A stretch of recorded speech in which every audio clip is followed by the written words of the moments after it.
Thank you all. I'm not going to make any opening remarks, but we all are extremely excited about this event. And we are going to begin with Jim Anderson. I'll be making sure people stay to their time. Well, I should start by saying, Shoshana, I'm used to introductions in scientific meetings. I have never heard one as good as the one. Or as accurate. Or as accurate. And the other thing is that I look around the audience and I realize that I've made a fundamental mistake. But I'm going to fix that. And I don't know where. We'll just pitch this over there.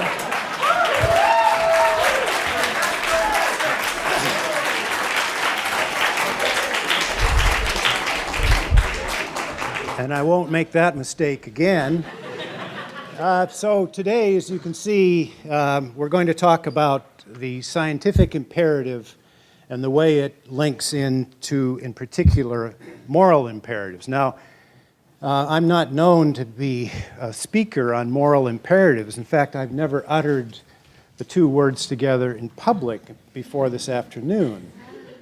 But what I'm going to tell you is what's compelled me to connect the scientific structure of the climate to the moral imperative that is now crucially in front of us. And so if I look at a breakout of this design I have here, I'm going to talk about the scientific imperative. In fact, I'm going to spend most of my time setting the context for climate and why we not only have an imperative, but we also have a very, very short time horizon to execute what we need to do.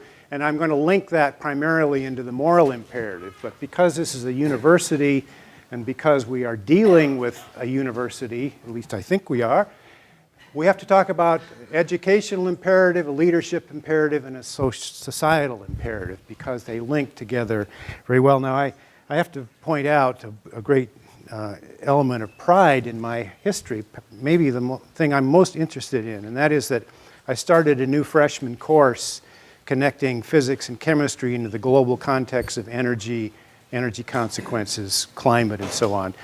And one of my students, I don't know if you've heard of her, but her name's Chloe Maxmin.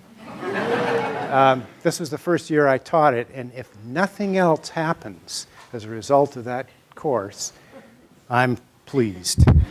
So this issue then, as I'm going to point out at the end, the scientific imperative, education, leadership, societal, moral imperative, they're all increasing with time. They're becoming far more important and far more relevant.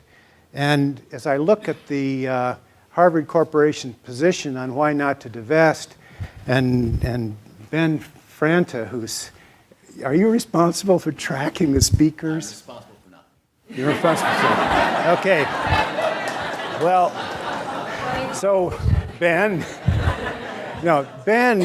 has been tracking the university position on this, articulating exactly what the counterpoints are, and all I can do is recommend what he has written. And Casey Golden also has done a brilliant job of that. And so as time goes on, these positions, when you look at them, are clearly diminishing with time. And so I just want to let everybody know we're going to win this. It's just a question of how quickly we win.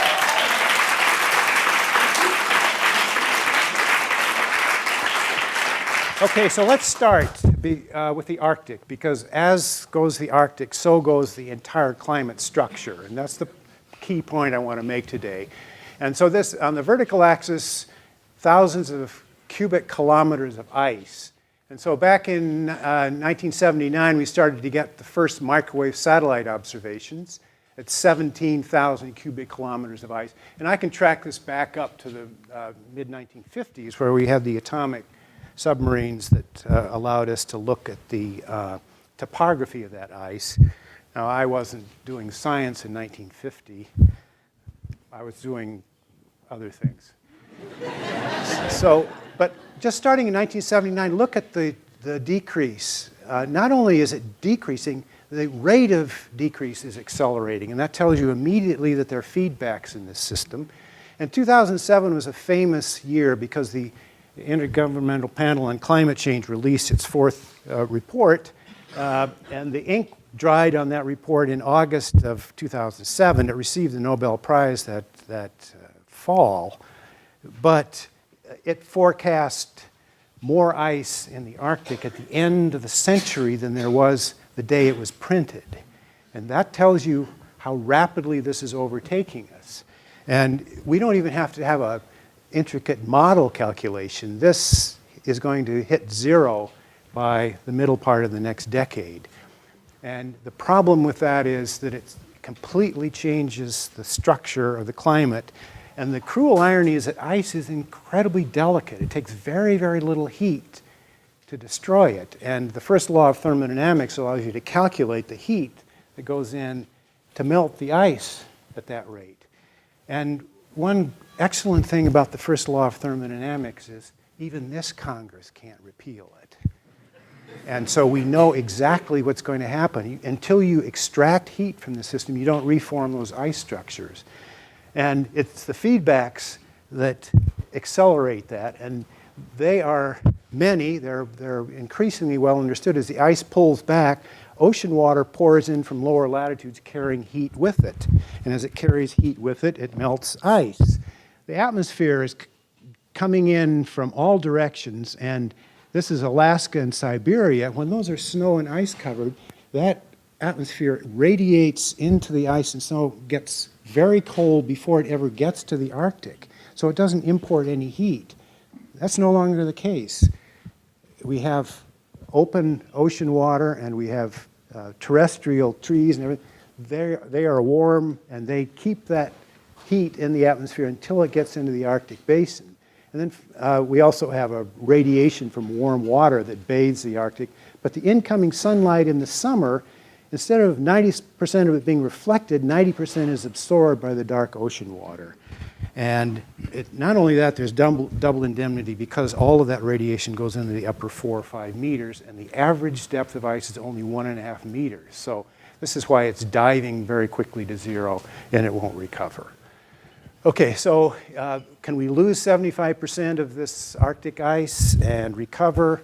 The answer is very clearly and simply no. It isn't a delicate calculation.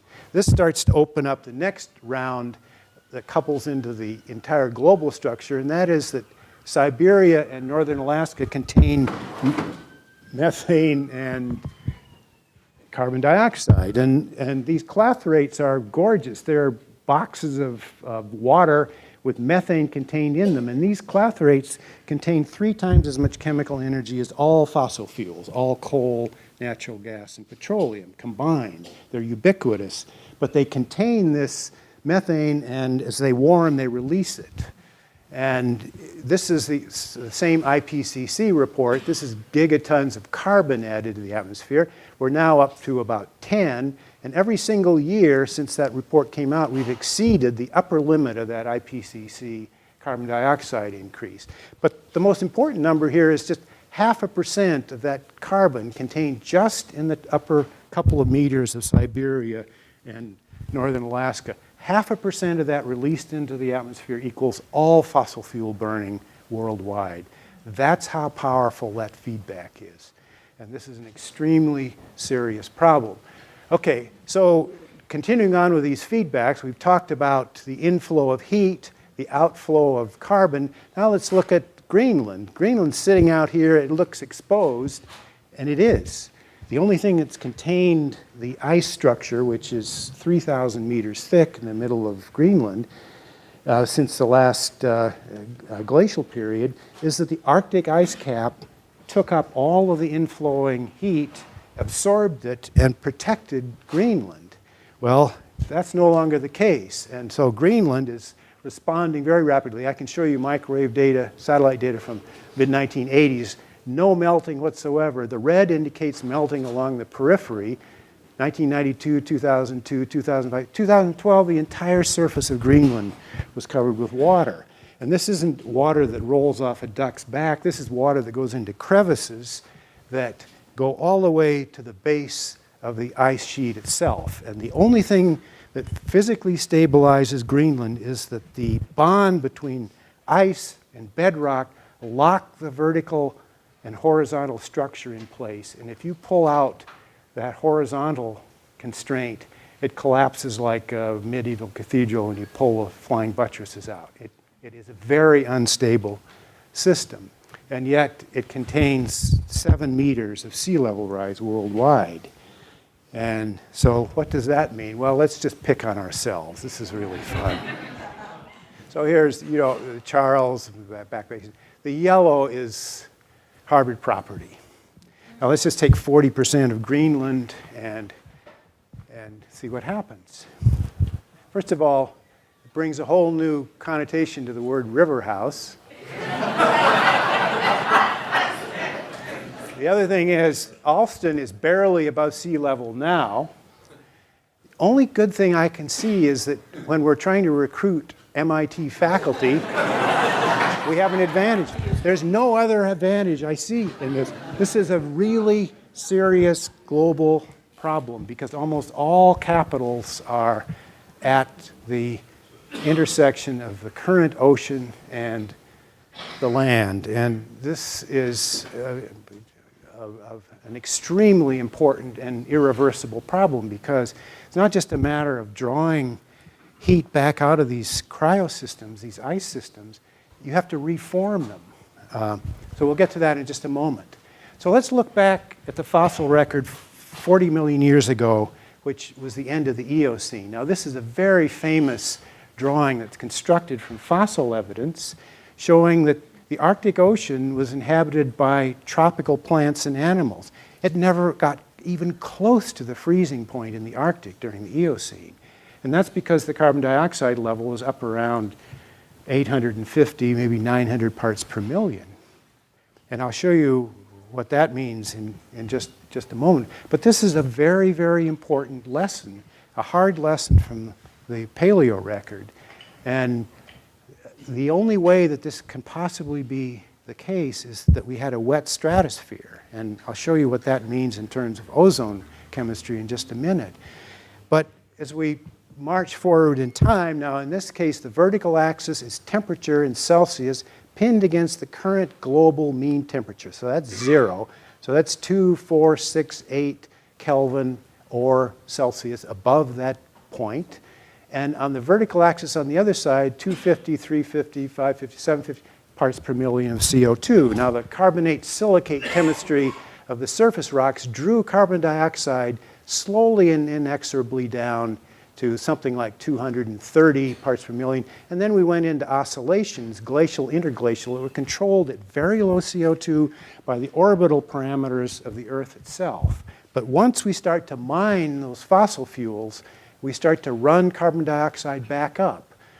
And of course, it's well known that we just passed the 400 part per million level, but it's extremely important to realize that when we put methane, N2O, and the CFCs into that infrared mix, we're up to almost 500 parts per million already.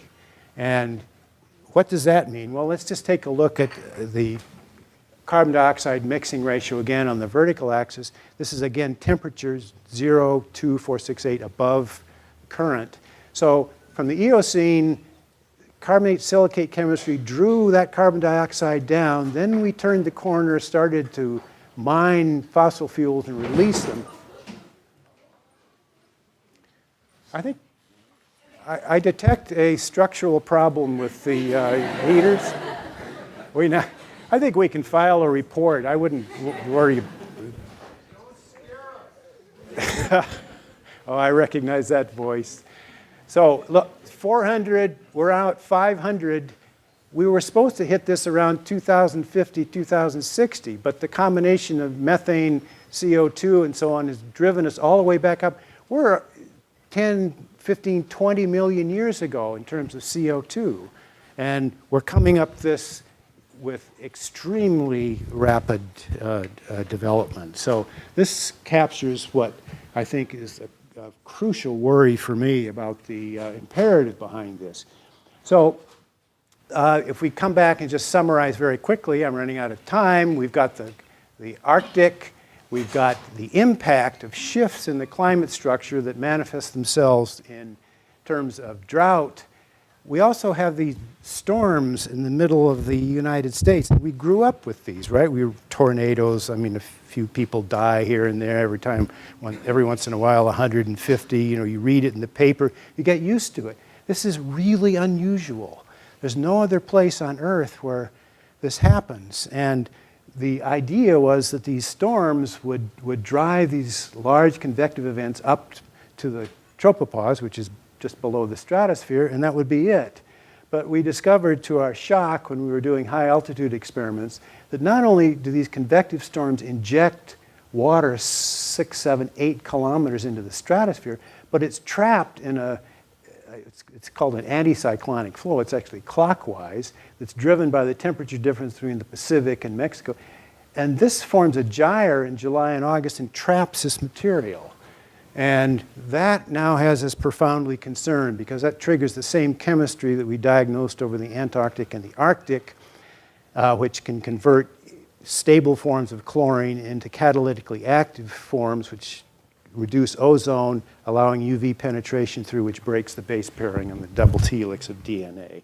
And so these serious storms not only are damaging in their own right, but they begin to couple us back into the loss of ozone. But this is uniquely over the United States. There's no other place in the world because we have this deep convection and we've got this anticyclonic flow.